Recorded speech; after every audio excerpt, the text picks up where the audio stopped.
400. Artículo 16 del principio de legalidad de los delitos y las penas. Ninguna persona podrá ser condenada por acciones u omisiones que al producirse no constituyan delito, según la legislación vigente en aquel momento.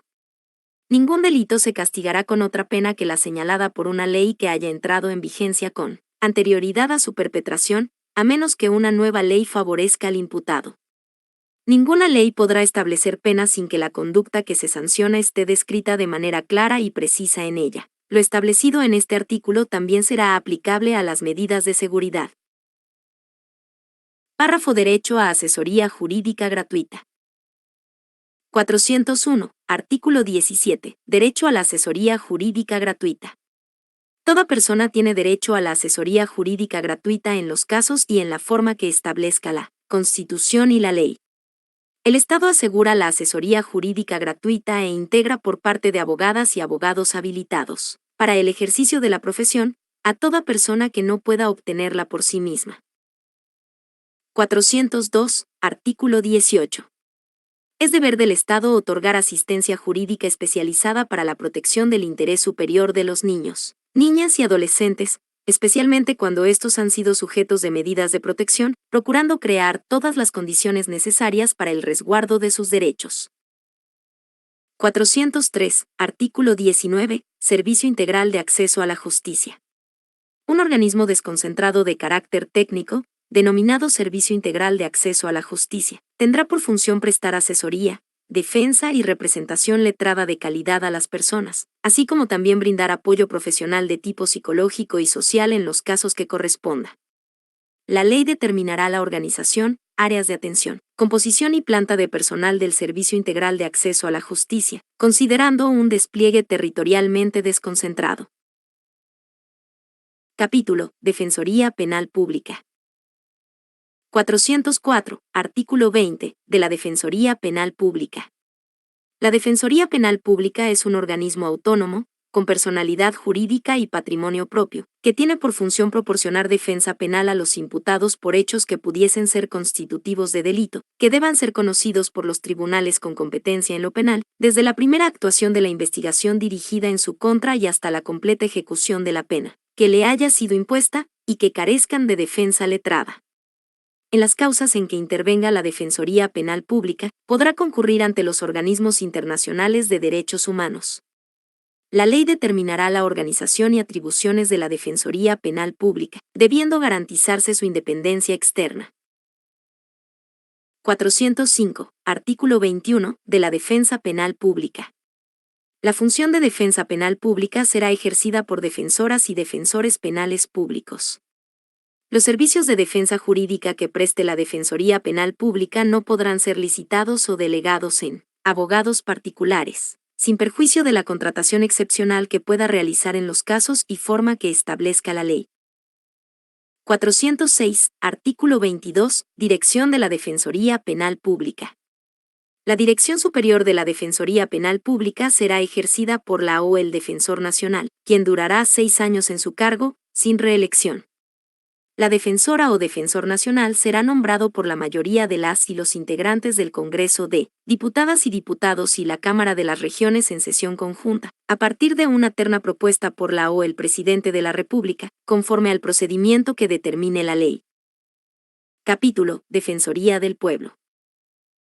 407. Artículo 26. De la Defensoría del Pueblo. Un organismo autónomo, con personalidad jurídica y patrimonio propio, denominada Defensoría del Pueblo, tendrá por finalidad la promoción y protección de los derechos humanos asegurados en esta Constitución, en los tratados internacionales de derechos humanos ratificados por Chile, así como los emanados de los principios generales del derecho y de las normas imperativas reconocidas por el derecho internacional, ante los actos u omisiones de los órganos de la administración del Estado y de entidades privadas que ejerzan actividades de servicio o utilidad pública, en la forma que establezca la ley. La Defensoría del Pueblo tendrá defensorías regionales, que funcionarán en forma desconcentrada, en conformidad a lo que establezca su ley. La ley determinará las atribuciones, organización, funcionamiento y procedimientos de la Defensoría del Pueblo. 408. Artículo 27. Inciso primero. Atribuciones de la Defensoría del Pueblo. La Defensoría del Pueblo tendrá las siguientes atribuciones. 1. Fiscalizar a los órganos del Estado en el cumplimiento de sus obligaciones en materia de derechos humanos. 2. Formular recomendaciones en las materias de su competencia. 3. Realizar acciones de seguimiento y monitoreo respecto de las recomendaciones formuladas por los organismos internacionales en materia de derechos humanos y de las sentencias dictadas contra el Estado de Chile por tribunales internacionales de derechos humanos. 4. Tramitar y hacer seguimiento de los reclamos sobre vulneraciones de derechos humanos, y derivar en su caso. 5. Deducir acciones y recursos que esta Constitución y las leyes establecen, cuando se identifiquen patrones de violación de derechos humanos. 6. Interponer acciones constitucionales y legales ante los tribunales de justicia respecto de hechos que revistan carácter de crímenes de genocidio, de lesa humanidad o de guerra, tortura, desaparición forzada de personas, trata de personas y demás que establezca la ley. 7. Custodiar y preservar los antecedentes reunidos por comisiones de verdad, justicia, reparación y garantías de no repetición. 8. Recomendar la presentación de proyectos de ley en materias de su competencia. 9. Las demás que le encomiende la Constitución y la ley. Todo órgano deberá colaborar con los requerimientos de la Defensoría del Pueblo, pudiendo acceder a la información necesaria, y constituirse en dependencias de los órganos objeto de fiscalización, en conformidad a la ley. Durante los estados de excepción constitucional, la Defensoría del Pueblo ejercerá plenamente sus atribuciones. 409. Artículo 28. Organización de la Defensoría del Pueblo. La dirección de la Defensoría del Pueblo estará a cargo de una defensora o defensor del pueblo, quien será designado por la mayoría de las y los integrantes del Congreso de Diputadas y Diputados y de la Cámara de las Regiones, en sesión conjunta, a partir de una terna elaborada por las organizaciones sociales y de derechos humanos, en la forma que determine la ley. Existirá un Consejo de la Defensoría del Pueblo, cuya composición, funcionamiento y atribuciones será determinado por la ley. Las personas propuestas por las organizaciones deberán cumplir los requisitos de comprobada idoneidad y trayectoria en la defensa de los derechos humanos.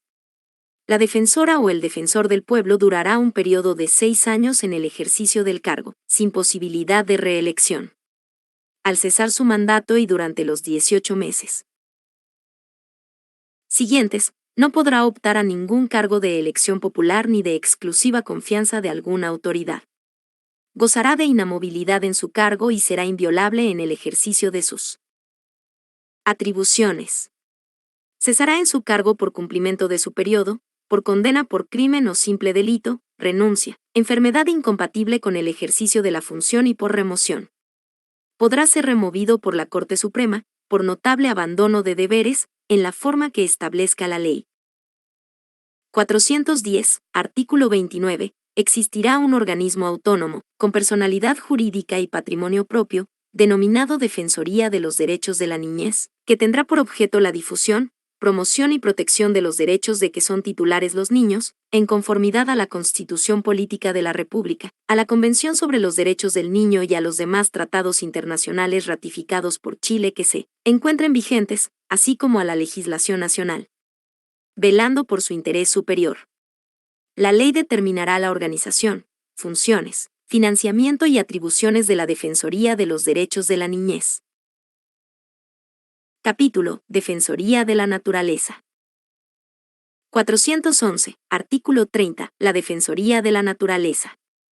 Un organismo autónomo, con personalidad jurídica y patrimonio propio, denominada Defensoría de la Naturaleza, tendrá por finalidad la promoción y protección de los derechos de la naturaleza y de los derechos ambientales, asegurados en esta Constitución, en los tratados internacionales ambientales ratificados por Chile, frente a los actos u omisiones de los órganos de la Administración del Estado y de entidades privadas.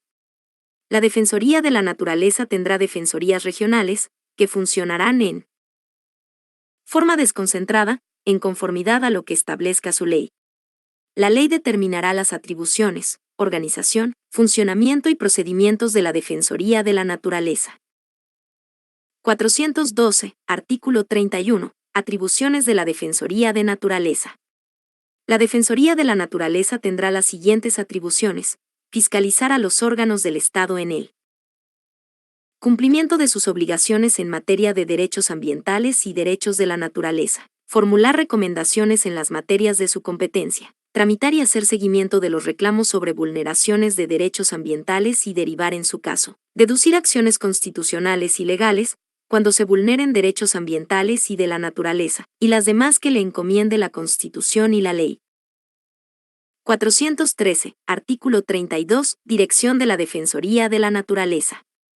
La dirección de la Defensoría de la Naturaleza estará a cargo de una defensora o defensor de la naturaleza, quien será designado por la mayoría de las y los integrantes del Congreso de Diputadas y Diputados y de la Cámara de las Regiones, en sesión conjunta, a partir de una terna elaborada por las organizaciones ambientales de la sociedad civil, en la forma que determine la ley.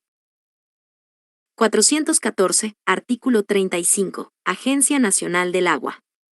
La Agencia Nacional del Agua es un órgano autónomo, con personalidad jurídica y patrimonio propio, que se organizará desconcentradamente, cuya finalidad es asegurar el uso sostenible del agua para las generaciones presentes y futuras, el acceso al derecho humano al agua y al saneamiento y la conservación y preservación de sus ecosistemas asociados. Para ello, se encargará de recopilar información, coordinar, dirigir y fiscalizar la actuación de los órganos del Estado con competencias en materia hídrica y de los particulares en su caso.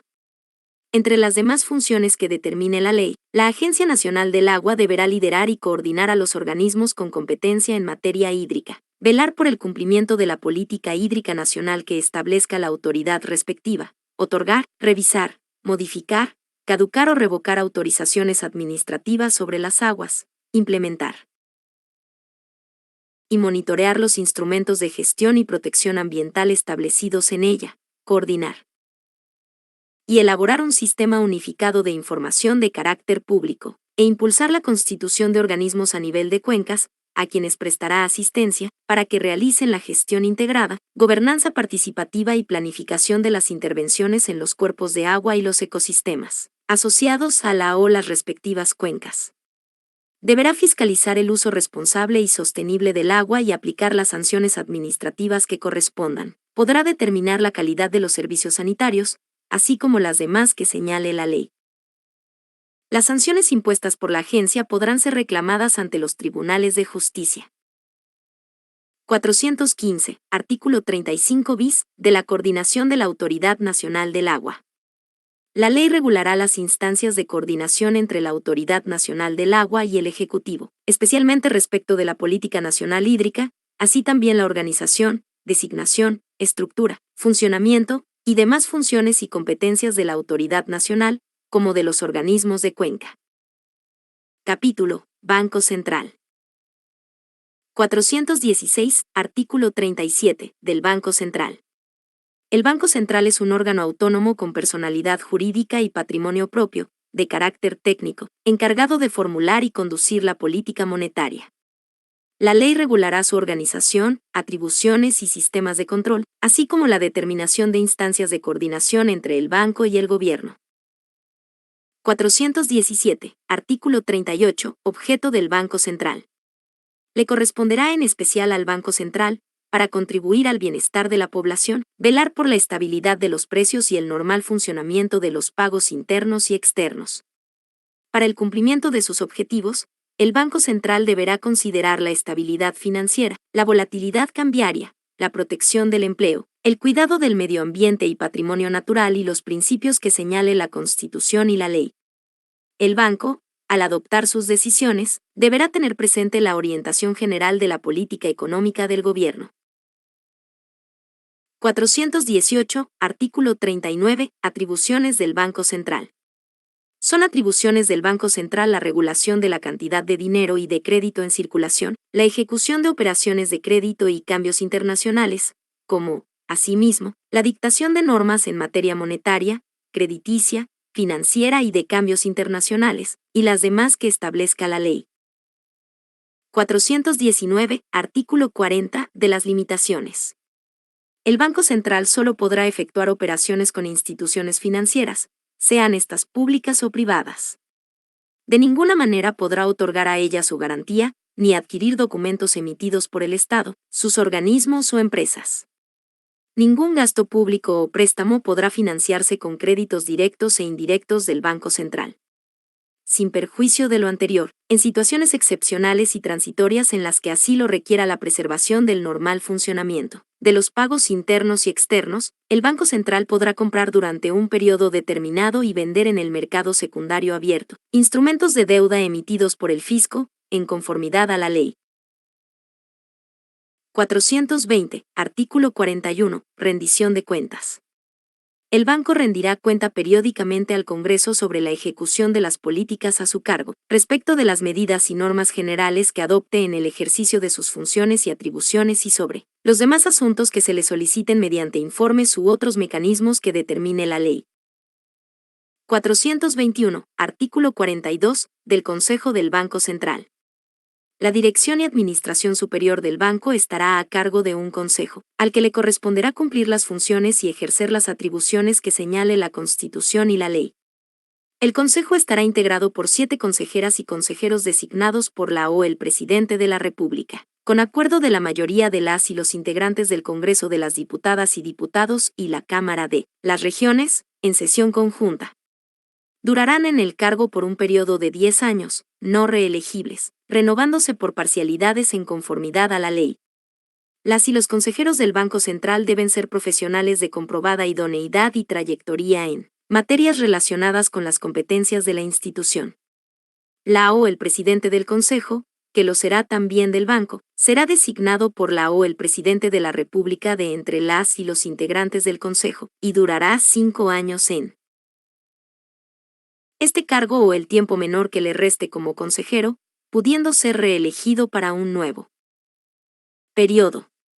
La ley determinará los requisitos, responsabilidades, inhabilidades e incompatibilidades para las y los consejeros del banco.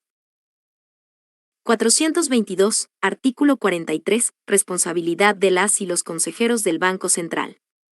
Las y los integrantes del Consejo podrán ser destituidos de sus cargos por resolución de la mayoría de los integrantes del Pleno de la Corte Suprema, previo requerimiento de la mayoría de quienes ejerzan como consejeros, de la o el presidente de la República, de la mayoría de los integrantes del Congreso de Diputadas y Diputados o de la Cámara de las Regiones, conforme al procedimiento que establezca la ley. La remoción solo podrá fundarse en la circunstancia de que el consejero afectado hubiere realizado actos graves en contra de la probidad pública, o haber incurrido en alguna de las prohibiciones o incompatibilidades establecidas en la Constitución o la ley, o haya concurrido con su voto a decisiones que afectan gravemente la consecución del objeto del banco. La persona destituida no podrá ser designada nuevamente como integrante del Consejo, ni ser funcionaria o funcionario del Banco Central o prestarle servicios, sin perjuicio de las demás sanciones que establezca la ley. 423. Artículo 44. Inhabilidades e incompatibilidades de consejeras y consejeros.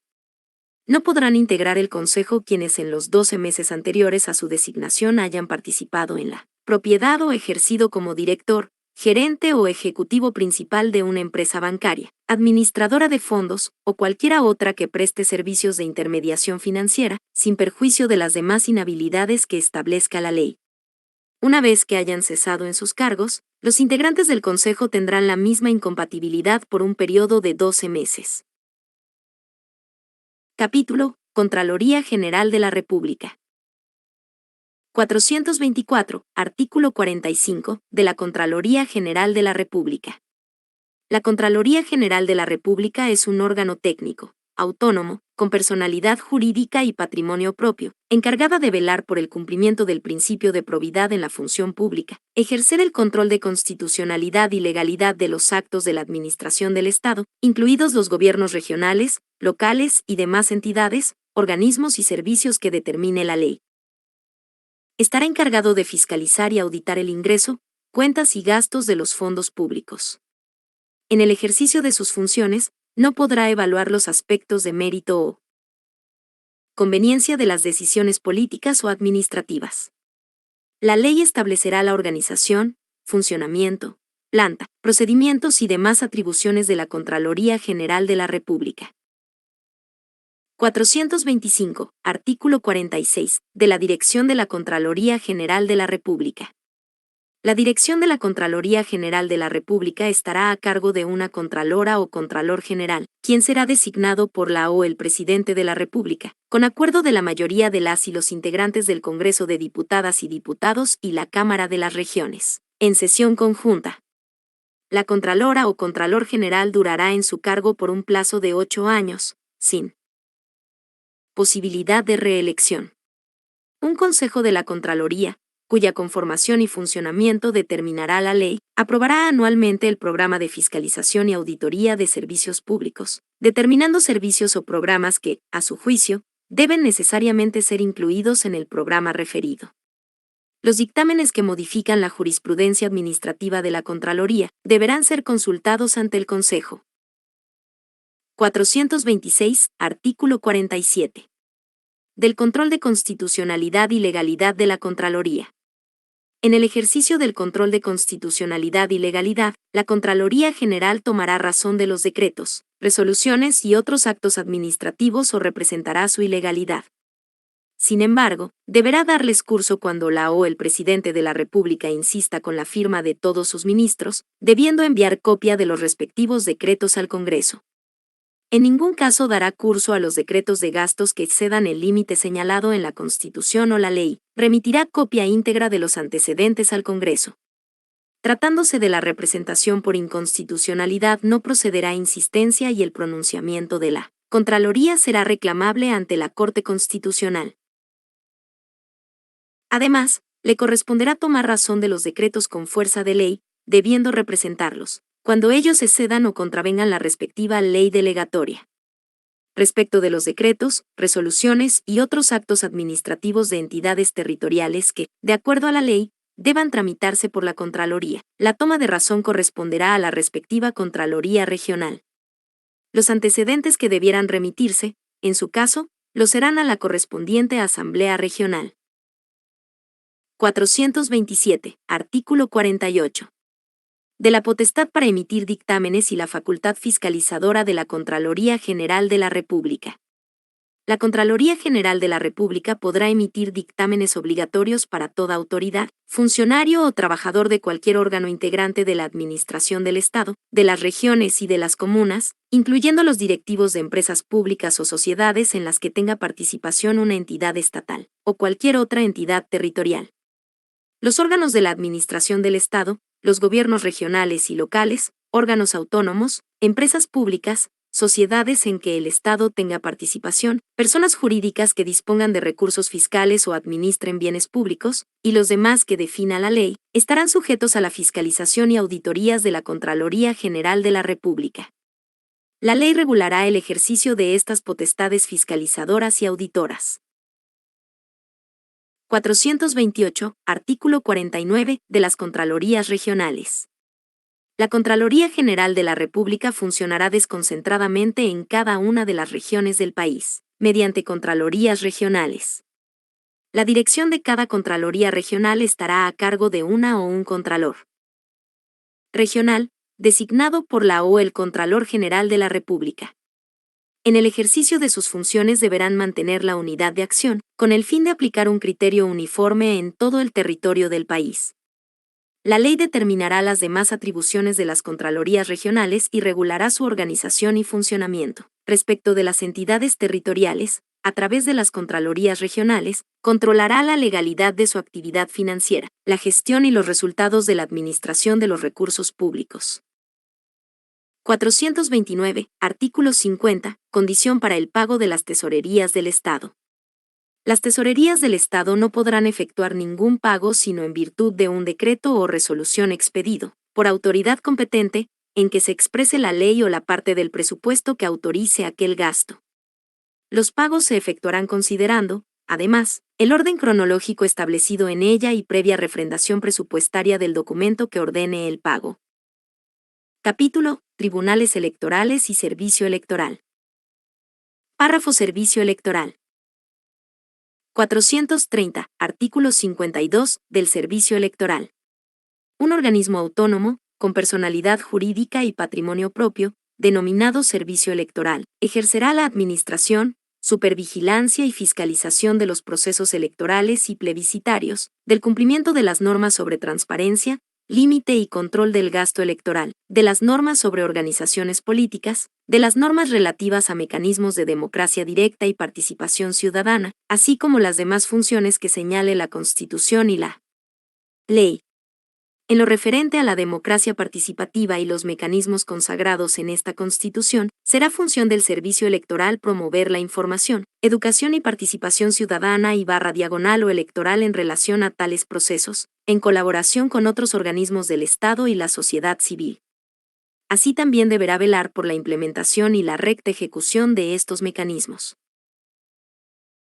La Dirección Superior del Servicio Electoral corresponderá a un Consejo Directivo, el que ejercerá de forma exclusiva las atribuciones que le encomienden la Constitución y las leyes. Dicho consejo estará integrado por 5 consejeras y consejeros designados por la o el Presidente de la República, con acuerdo de la mayoría de las y los integrantes del Congreso de Diputadas y Diputados y de la Cámara de las Regiones en sesión conjunta. Las y los consejeros durarán 8 años en sus cargos, no podrán ser reelegidos y se renovarán por parcialidades cada 4 años. Las y los consejeros solo podrán ser removidos por la Corte Suprema a requerimiento de la o el Presidente de la República, de la mayoría absoluta de los miembros en ejercicio del Congreso de Diputadas y Diputados o de la Cámara de las Regiones, por infracción grave a la Constitución o a las leyes, incapacidad legal sobreviniente, mal comportamiento o negligencia manifiesta en el ejercicio de sus funciones. La Corte conocerá del asunto en pleno especialmente convocado al efecto. Para acordar la remoción deberá reunir el voto conforme de la mayoría de sus juezas y jueces. Párrafo Tribunales Electorales. 431. Artículo 53 del Tribunal Calificador de Elecciones. El Tribunal Calificador de Elecciones conocerá del escrutinio general y de la calificación de las elecciones de las autoridades electas por votación popular a nivel nacional, resolverá las reclamaciones que se suscitaren y proclamará a los que resulten elegidas y elegidos. Además, conocerá y resolverá los reclamos administrativos que se entablen contra actos del servicio electoral y las decisiones emanadas de tribunales supremos u órganos equivalentes de las organizaciones políticas. También conocerá y resolverá sobre las inhabilidades, incompatibilidades y causales de cesación en el cargo de diputadas y diputados del Congreso o los representantes regionales. De igual manera, calificará la renuncia de estos, cuando les afecte una enfermedad grave, debidamente acreditada, que les impida desempeñar el cargo. Dicho tribunal conocerá, asimismo, de los plebiscitos nacionales, y tendrá las demás atribuciones que determine la ley. El tribunal valorará la prueba conforme a las reglas de la sana crítica. Estará constituido por 5 juezas y jueces, designados por el Consejo de la Justicia, los cuales deberán postular en la forma y oportunidad que determine la ley respectiva. Las juezas y los jueces del Tribunal Calificador de Elecciones durarán 6 años en sus funciones. Una ley regulará la organización y funcionamiento del Tribunal Calificador de Elecciones, planta, remuneraciones y estatuto del personal. 432. Artículo 54 de los tribunales electorales regionales. Habrá tribunales electorales regionales encargados de conocer el escrutinio general y la calificación de las elecciones de nivel regional, comunal y de organismos de la sociedad civil y demás organizaciones reconocidas por esta Constitución o por la ley, así como resolver las reclamaciones a que dieren lugar y proclamar las candidaturas que resultaren electas. Conocerán, asimismo, de los plebiscitos regionales y comunales, sin perjuicio de las demás atribuciones que determine la ley. Sus resoluciones serán apelables y su conocimiento corresponderá al Tribunal Calificador de Elecciones en la forma que determine la ley. Igualmente, les corresponderá conocer de la calificación de las elecciones de carácter gremial y de las que tengan lugar en aquellas organizaciones que la ley señale. Los tribunales electorales regionales estarán constituidos por 3 juezas y jueces, designados por el Consejo de la Justicia, los cuales deberán postular en la forma y oportunidad que determine la ley respectiva. Las juezas y los jueces de los tribunales electorales regionales durarán 6 años en sus funciones. Estos tribunales valorarán la prueba conforme a las reglas de la sana crítica. Una ley regulará la organización y funcionamiento de los tribunales electorales regionales, plantas, remuneraciones y estatuto del personal. 433. Artículo 55 de la gestión y superintendencia. La gestión administrativa y la superintendencia directiva y correccional del Tribunal Calificador de Elecciones y de los tribunales electorales regionales corresponderá al Consejo de la Justicia. Capítulo: Servicio Civil. 434. Artículo 56. La Dirección del Servicio Civil. La Dirección del Servicio Civil será un organismo autónomo, con personalidad jurídica y patrimonio propio, encargado del fortalecimiento de la función pública y de los procedimientos de selección de cargos en la administración pública y demás entidades que establezca la Constitución y la ley, resguardando los principios de transparencia, objetividad, no discriminación y mérito. El servicio civil está integrado por las funcionarias y funcionarios públicos que, bajo la dirección del gobierno, los gobiernos regionales o las municipalidades, desarrollan las funciones de la administración pública. Se excluyen del servicio civil los cargos de exclusiva confianza del gobierno central, regional y municipal. La dirección del servicio civil estará encargada de regular los procesos de selección de candidatas y candidatos a cargos del sistema de alta dirección pública, o de aquellos que deben seleccionarse con su participación y conducir los concursos destinados a proveer cargos de jefaturas superiores de servicios, a través de un consejo de alta dirección pública. Las atribuciones de la dirección del servicio civil no afectarán las competencias que, en el ámbito de la gestión, correspondan a las autoridades y jefaturas de los servicios públicos. Las funciones de la dirección del servicio civil respecto de los procesos de selección de la administración pública en los distintos niveles será determinado por ley. La ley regulará la organización y demás atribuciones de la dirección del servicio civil. 435. Artículo 62. Órgano de protección de consumidores. Existirá un órgano encargado de la protección de las personas en su rol de consumidoras y usuarias de bienes y servicios, el cual contará con facultades interpretativas, fiscalizadoras, sancionadoras y las demás que le otorgue la ley. Capítulo: Justicia Constitucional. 436. Artículo 65 de la Justicia Constitucional. La Corte Constitucional es un órgano autónomo, técnico y profesional, encargado de ejercer la justicia constitucional con la finalidad de garantizar la supremacía de la Constitución, de acuerdo a los principios de deferencia al órgano legislativo, presunción de constitucionalidad de la ley y búsqueda de una interpretación conforme con la Constitución. Sus resoluciones se fundarán únicamente en razones de derecho. Párrafo Corte Constitucional. 437. Artículo 66. Integración. Estará conformada por 11 integrantes, uno de los cuales será su presidenta o presidente elegido por sus pares y que ejercerá sus funciones durante 2 años. Las juezas y jueces de la Corte Constitucional durarán 9 años en sus cargos, no reelegibles, y se renovarán por parcialidades cada 3 años en la forma que establezca la ley. Su designación se efectuará en base a criterios técnicos y de mérito profesional de la siguiente manera: a. 4 integrantes elegidos por la mayoría de las y los integrantes del Congreso de Diputadas y Diputados y de la Cámara de las Regiones en sesión conjunta. b. 3 integrantes elegidos por la o el Presidente de la República. c. 4 integrantes elegidos por el Consejo de la Justicia, a partir de concursos públicos. En caso de ser designados juezas o jueces del Sistema Nacional de Justicia, quedarán suspendidos de sus cargos judiciales de origen en tanto se extienda su función en la Corte Constitucional. Las y los postulantes al cargo de jueza o juez de la Corte Constitucional deberán ser abogadas o abogados, con más de 15 años de ejercicio profesional, con reconocida y comprobada competencia e idoneidad profesional o académica, y preferentemente, de distintas especialidades del derecho. No podrán ser juezas o jueces de la Corte Constitucional quienes se hubiesen desempeñado en cargos de elección popular, quienes hayan desempeñado el cargo de ministra o ministro de Estado u otros cargos de exclusiva confianza del gobierno, durante los 2 años anteriores a la elección. De igual manera, las juezas o jueces de la Corte Constitucional no podrán tener impedimento que los inhabilite para desempeñar el cargo de jueza o juez del Sistema Nacional de Justicia. Una ley determinará la organización, funcionamiento, procedimientos y fijará la planta, régimen de remuneraciones y estatuto del personal de la Corte Constitucional. 438, artículo 67. Inamovilidad e independencia. Las juezas y jueces de la Corte Constitucional son independientes de todo otro poder y gozan de inamovilidad.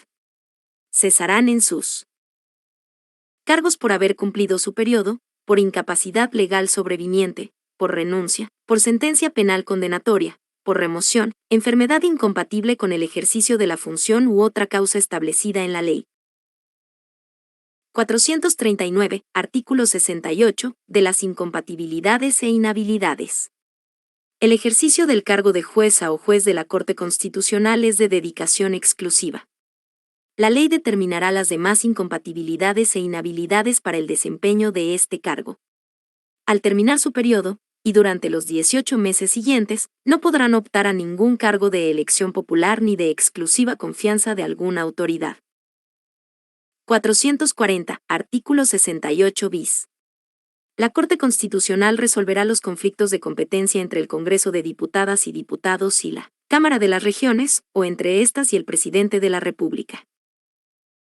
441, artículo 69, atribuciones de la Corte Constitucional. La Corte Constitucional tendrá las siguientes atribuciones, ejerciéndolas conforme a los principios referidos en el artículo 65.1. Conocer y resolver la inaplicabilidad de un precepto legal cuyos efectos sean contrarios a la Constitución. 2. Conocer y resolver sobre la inconstitucionalidad de un precepto legal. 3. Conocer y resolver sobre la inconstitucionalidad de uno o más preceptos de estatutos regionales, de autonomías territoriales indígenas y de cualquier otra entidad territorial. 4. Conocer y resolver los reclamos en caso que la Presidenta o el Presidente de la República no promulgue una ley, cuando deba hacerlo o promulgue un texto diverso del que constitucionalmente corresponda. Igual atribución tendrá respecto de la promulgación de la normativa regional. 5. Conocer y resolver sobre la constitucionalidad de un decreto o resolución de la O. El Presidente de la República que la Contraloría General de la República haya representado por estimarlo inconstitucional, cuando sea requerido por la o el Presidente en conformidad al artículo 47. 5 bis. Conocer y resolver sobre la constitucionalidad de los reglamentos y decretos de la o el Presidente de la República, dictados en ejercicio de la potestad reglamentaria en aquellas materias que no están comprendidas en el artículo 22. 6. Resolver los conflictos de competencia o de atribuciones que se susciten entre las entidades territoriales autónomas, con cualquier otro órgano del Estado, o entre estos, a solicitud de cualquiera de los antes mencionados. 7. Resolver los conflictos de competencia que se susciten entre las autoridades políticas o administrativas y los tribunales de justicia. 9. Las demás previstas en esta Constitución. Tratándose del número 1, el tribunal de una gestión pendiente, de oficio o previa petición de parte, podrá plantear una cuestión de constitucionalidad respecto de un precepto legal decisorio para la resolución de dicho asunto. El pronunciamiento del juez en esta materia no lo inhabilitará para seguir conociendo el caso concreto. No procederá esta solicitud si el asunto está sometido al conocimiento de la Corte Suprema. La Corte Constitucional decidirá la cuestión de inaplicabilidad por mayoría de sus integrantes. Tratándose del número 2, existiendo dos o más declaraciones de inaplicabilidad de un precepto legal conforme al número 1 de este artículo, habrá acción pública para requerir a la Corte la declaración de inconstitucionalidad, sin perjuicio de la facultad de ésta para declararla de oficio. Esta declaración de inconstitucionalidad se efectuará con el voto conforme de los 3/5 de las y los integrantes en ejercicio de la Corte Constitucional. Asimismo, tratándose del número 2, la Corte Constitucional podrá declarar la inconstitucionalidad de un precepto legal, que hubiera sido declarado inaplicable previamente conforme al número 1 de este artículo, a petición de la o el Presidente de la República, de 1/3 de las y los integrantes del Congreso de Diputadas y Diputados o de la Cámara de las Regiones, de una o un gobernador regional, o de a lo menos la mitad de los integrantes de una Asamblea Regional. Esta inconstitucionalidad será declarada por un quórum de 4/5 de sus integrantes en ejercicio. En el caso del número 3, la cuestión podrá ser planteada por la presidenta o el presidente de la República, o 1/3 de las o los integrantes de la Cámara de las Regiones. En el caso del número 4, la cuestión podrá promoverse por cualquiera de los órganos legislativos o por 1/4 parte de sus integrantes, en ejercicio, dentro de los 30 días siguientes a la publicación del texto impugnado o dentro de los 60 días siguientes a la fecha en que la presidenta o el presidente de la República debió efectuar la promulgación de la ley. Si la Corte acogiera el reclamo, promulgará en su sentencia la ley que no lo haya sido o rectificará la promulgación incorrecta. En el caso del número 5 bis, la Corte podrá conocer de la materia a requerimiento de cualquiera del Congreso de Diputadas y Diputados o de la Cámara de las Regiones, o 1/3 de sus integrantes, dentro de los 30 días siguientes a la publicación o notificación del texto impugnado. En el caso de los conflictos de competencia contemplados en los números 6 y 7, podrán ser deducidas por cualquiera de las autoridades o tribunales en conflicto. En lo demás, el procedimiento, el quórum y la legitimación activa para el ejercicio de cada atribución se determinará por la ley. 442, artículo 71, inciso primero, de las sentencias de la Corte Constitucional y sus efectos. Las sentencias de la Corte Constitucional se adoptarán, en sala o en pleno, por la mayoría de sus integrantes, sin perjuicio de las excepciones que establezca la Constitución o la ley. Tienen carácter vinculante, de cumplimiento obligatorio para toda institución, persona o grupo y contra ellas no cabe recurso ulterior alguno. La Corte Constitucional solo podrá acoger la inconstitucionalidad o la inaplicabilidad de un precepto, cuando no sea posible interpretarlo de modo de evitar efectos inconstitucionales. Declarada la inaplicabilidad de un precepto legal, este no podrá ser aplicado en la gestión judicial en la que se originó la cuestión de constitucionalidad. Cuando la Corte Constitucional declare la inconstitucionalidad de un precepto, la sentencia provocará su invalidación, excluyéndolo del ordenamiento jurídico a partir del día siguiente de su publicación en el Diario Oficial. Párrafo Acciones constitucionales de tutela. 443, artículo 72, acción de tutela de derechos fundamentales. Toda persona que por causa de un acto u omisión sufra una amenaza, perturbación o privación en el legítimo ejercicio de sus derechos fundamentales, podrá concurrir por sí o por cualquiera a su nombre ante el Tribunal de instancia que determine la ley, el que adoptará de inmediato todas las providencias que juzgue necesarias para restablecer el imperio del derecho. Esta acción se podrá deducir mientras la vulneración persista. La acción se tramitará sumariamente y con preferencia a toda otra causa que conozca el tribunal. Esta acción cautelar será procedente cuando la persona afectada no disponga de otra acción, recurso o medio procesal para reclamar de su derecho, salvo aquellos casos en que, por su urgencia y gravedad, pueda provocarle un daño grave inminente o irreparable. Al acoger o rechazar la acción, se deberá señalar el procedimiento judicial que en derecho corresponda y que permita la resolución del asunto. El tribunal competente podrá en cualquier momento del procedimiento, de oficio o a petición de parte, decretar cualquier medida provisional que estime necesaria, y alzarlas o dejarlas sin efecto cuando lo estime conveniente. No podrá deducirse esta acción contra resoluciones judiciales, salvo respecto de aquellas personas que no hayan intervenido en el proceso respectivo y a quienes afecten sus resultados. La apelación en contra de la sentencia definitiva será conocida por la Corte de Apelaciones respectiva. El recurso será conocido por la Corte Suprema si respecto a la materia de derecho objeto de la acción existen interpretaciones contradictorias sostenidas en 2 o más sentencias firmes emanadas de los tribunales del Sistema Nacional de Justicia. De estimarse en el examen de admisibilidad que no existe tal contradicción, se ordenará que sea remitido junto con sus antecedentes a la Corte de Apelaciones correspondiente para que, si lo estima admisible, lo conozca y resuelva. Esta acción también procederá cuando por acto o resolución administrativa se prive o desconozca la nacionalidad chilena.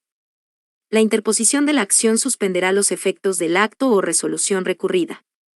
Tratándose de los derechos de la naturaleza y derechos ambientales, podrán ejercer esta acción tanto la Defensoría de la Naturaleza como cualquier persona o grupo. En el caso de los derechos de los pueblos indígenas y tribales, esta acción podrá ser deducida por las instituciones representativas de los pueblos indígenas, sus miembros o la Defensoría del Pueblo. 444. Artículo 73. Acción de amparo. Toda persona que sea arrestada, detenida o presa con infracción a lo dispuesto en esta Constitución o las leyes, podrá concurrir por sí o por cualquiera persona a su nombre, sin formalidades, ante la magistratura que señale la ley, a fin de que ésta adopte de inmediato las providencias que sean necesarias para restablecer el imperio del derecho y asegurar la debida protección de la persona afectada, pudiendo inclusive decretar su libertad inmediata. Esa magistratura podrá ordenar que el individuo sea traído a su presencia y su decreto será precisamente obedecido por todos los encargados de las cárceles o lugares de detención. Instruida de los antecedentes, decretará su libertad inmediata o hará que se reparen los defectos legales o pondrá al individuo a disposición del tribunal competente, procediendo en todo breve y sumariamente, y corrigiendo por sí esos defectos o dando cuenta a quien corresponda para que los corrija. Sin perjuicio de lo señalado, el tribunal deberá agotar todas las medidas conducentes a determinar la existencia y condiciones de la persona que se encontrare privada de libertad. Esta acción también procederá respecto de toda persona que ilegalmente sufra una privación, perturbación o amenaza a su derecho a la libertad personal, ambulatoria o seguridad individual, debiendo en tal caso adoptarse todas las medidas que sean conducentes para restablecer el imperio del derecho y asegurar la debida protección del afectado. 445. Artículo 74. Compensación por privación de libertad sin condena. Toda persona que sea absuelta, sobreseída definitivamente o que no resulte condenada, será compensada por cada día que haya permanecido privada de libertad. El monto diario de compensación será fijado por la ley y su pago se realizará mediante un procedimiento simple y expedito. La compensación no procederá cuando la privación de libertad se haya decretado por una causal fundada en una conducta efectiva del imputado. 446. Artículo 75. Acción de indemnización por error judicial. Toda persona que haya sido condenada por sentencia dictada con error injustificado o falta de servicio judicial, tendrá derecho a ser indemnizada de todos los perjuicios que el proceso y la decisión condenatoria le hubieren causado. Si todo o parte del daño deriva de la privación de libertad, la compensación, que siempre se podrá exigir en conformidad al artículo anterior, será imputada a la presente. Indemnización. La misma indemnización procederá por las actuaciones o decisiones administrativas derivadas del funcionamiento judicial que, con falta de servicio, generen daño. Capítulo: Reforma y reemplazo de la Constitución. Título I. Reforma constitucional. 447. Artículo 76. Los proyectos de reforma a la Constitución podrán ser iniciados por mensaje presidencial, moción de diputadas y diputados o representantes regionales, o por iniciativa popular. Los proyectos de reforma constitucional iniciados por las y los ciudadanos deberán contar con el patrocinio en los términos señalados en esta Constitución. Todo proyecto de reforma constitucional deberá señalar expresamente de qué forma se agrega, modifica, reemplaza o deroga una norma de la Constitución. En lo no previsto en este título, serán aplicables a la tramitación de los proyectos de reforma constitucional las disposiciones que regulan el procedimiento de formación de la ley, debiendo respetarse siempre el quórum señalado en los incisos anteriores. 448. Artículo 78. Convocatoria a referéndum. El Congreso de Diputadas y Diputados deberá convocar a referéndum ratificatorio tratándose de proyectos de reforma constitucional aprobados por este y la Cámara de las Regiones, que alteren sustancialmente el régimen político y el periodo presidencial, el diseño del Congreso de Diputadas y Diputados o la Cámara de las Regiones y la duración de sus integrantes, la forma de Estado regional, los principios y los derechos fundamentales, y el capítulo de reforma y reemplazo de la Constitución. Si el proyecto de reforma constitucional es aprobado por 2/3 de las y los integrantes del Congreso de Diputadas y Diputados y de la Cámara de las Regiones, no será sometido a referéndum ratificatorio. El referéndum se realizará en la forma que establezca la Constitución y la ley. Aprobado que sea el proyecto de reforma constitucional por el Congreso de Diputadas y Diputados y la Cámara de las Regiones, El Congreso lo enviará a la o el presidente de la República quien, dentro del plazo de 30 días corridos, deberá someterlo a referéndum ratificatorio. La reforma constitucional aprobada por el Congreso de Diputadas y Diputados y la Cámara de las Regiones se entenderá ratificada si alcanza la mayoría de los votos válidamente emitidos en el referéndum. Es deber del Estado dar adecuada publicidad a la propuesta de reforma que se someterá a referéndum, de acuerdo a la Constitución y la Ley. 449, artículo 79, inciso primero, referéndum popular de reforma constitucional. Un mínimo equivalente al 10% de la ciudadanía correspondiente al último padrón electoral podrá presentar una propuesta de reforma constitucional para ser votada mediante referéndum nacional, conjuntamente con la próxima elección parlamentaria. Inciso segundo. Existirá un plazo de 180 días desde su registro para que la propuesta sea conocida por la ciudadanía y pueda reunir los patrocinios exigidos. Inciso cuarto. La propuesta de reforma constitucional se entenderá aprobada si la alternativa de modificación ganadora alcanza la mayoría en la votación respectiva. Inciso quinto. Es deber del Congreso y de los órganos del Estado descentralizados dar adecuada publicidad a la o las propuestas de reforma que se someterán a referéndum.